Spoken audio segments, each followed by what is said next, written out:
ce contexte, je n'avais pas cette question ici, mais je dois vous faire une réplique.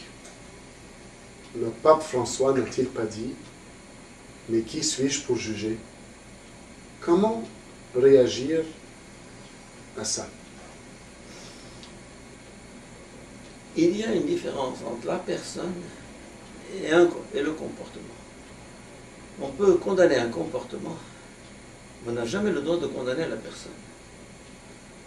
On peut condamner un comportement comme hors norme, anormal, qui n'est pas admis par une vision de l'homme qui se veut objective. Je parle d'objectivité, je ne parle pas d'une loi divine ou d'une... je parle d'objectivité. Et toute loi humaine se fonde sur la nature même de l'homme, de la société. Et le concept de nature, qu'est-ce que c'est que la nature? La nature, ce sont des lois qui régissent le monde matériel, le monde végétal, le monde animal, le monde humain et le monde social. Bon. Qui font que ceux qui suivent ces normes-là vivent une certaine harmonie et vivent en conformité avec leur nature profonde. On peut discuter indéfiniment pour savoir si tel ou tel comportement est naturel ou ne l'est pas. Il faudra entrer dans le détail, effectivement. On n'est pas tous d'accord sur ce qui est naturel. On n'est pas tous d'accord sur ce qui est naturel. Mais, personnellement, je crois qu'il y a une vérité à atteindre au-delà des divergences et qu'il faut chercher ensemble. Il ne faut pas dire, tu as ton conception, j'ai la mienne, nous sommes en désaccord. Non. Non, il y a un dialogue à avoir, une discussion à avoir. Et dans le passé, la vérité était objet de discussion, ce qu'on appelle la dialectique, ou le dialogue, où on s'envoyait des pavés à la figure, et où chacun devait répondre de la vérité de la proposition de l'interlocuteur. Et à partir de là, on cherchait une vérité, parce qu'il croyait à une vérité. Maintenant, on ne croit plus à une vérité. On dit, tout se vaut. C'est ce qu'on appelle le relativisme généralisé. Moi, je dis non, tout ne se vaut pas. Même qu'il y a des lois dans la physique et la chimie, et dans la biologie, il y a des lois dans l'être humain et la société. Voilà. Cela nous mène directement à notre prochaine question, le sujet du relativisme, ou du nominalisme, de ma vérité et ta vérité. Vous avez dit dans votre conférence, le christianisme devant les défis de la modernité, qui était hier soir, que sans trop relativiser, on peut accepter qu'il y ait des vérités pour certaines personnes qui ne s'appliqueraient pas à d'autres. Je comprends que l'Église doit adapter son discours à son audience, sans tomber dans le spectacle, bien sûr, mais y a-t-il des vérités éternelles et inchangeables? Je ne pense pas qu'on puisse, comment dire, hypostasier la vérité comme éternelle et inchangeable. Parce que nous sommes dans un monde en évolution, un monde en perpétuel changement, un monde en mutation. Et donc, quelquefois, la vérité pour un enfant de 3 ans ne sera pas celle de ce même enfant à l'âge de 6 ans. Mon comportement avec lui, la parole que je lui dis, va changer. Qu'est-ce qui a changé?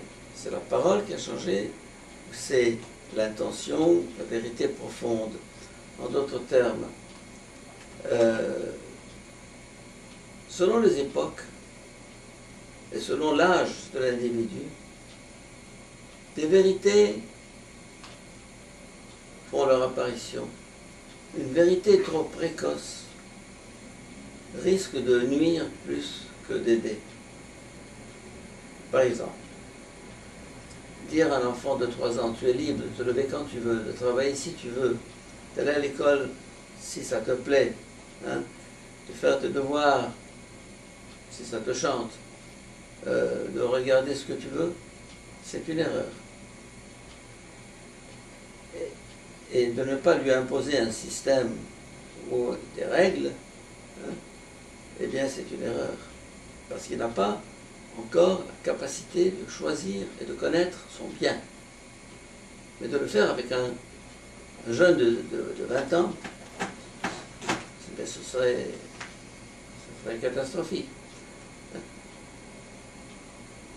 Quelqu'un qui a grandi, qui est conscient, qui a étudié, qui a réfléchi, qui en est capable, est maître de son destin et de ses choix. Par conséquent, la vérité peut être différente selon les âges, selon les périodes d'évolution, selon les milieux, selon le degré de maturation d'une société. Par exemple, le monde arabo-musulman veut une charia.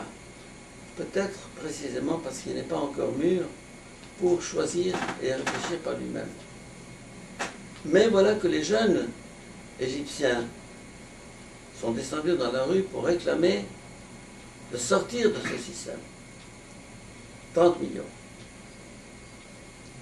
Ces types-là réclament le droit de penser par eux-mêmes, de choisir par eux-mêmes.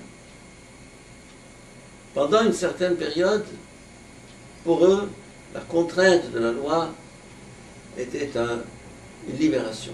Ça les dispensait de réfléchir par eux-mêmes. C'était très bien.